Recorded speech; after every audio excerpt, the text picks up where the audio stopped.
আমরা কিভাবে থাকি লোক ওটা মনে নাই যে আমার তো লোক কেন আমরা গরিব সাথে মানুষ আমার সম্পূর্ণ জিনিস তলে টলে গেছে আমরা কেমন করে থাকি চুলাটা পুনর ভিজে গেছে পানির মধ্যে সম্পূর্ণ জিনিস তলে গেছে আমার স্থান নেওয়ার জায়গা নাই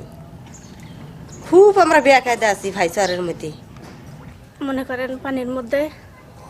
ছোট বাচ্চা নিয়ে খুব কষ্টে আর যা চুলামুলা ছিল সব ভাষায় আনিছে আমাদের খাওয়ার মতো কোনো ইয়া নাই স্থান নাই থাকার মতো স্থান নাই মনে করেন টাকা বিনে বাস বিনে আমরা চকি টকি জাগাইতে পারতেছি না লোকার মধ্যেই মনে করেন এখন বাচ্চা কাচ্চা নিয়ে রয়েছি।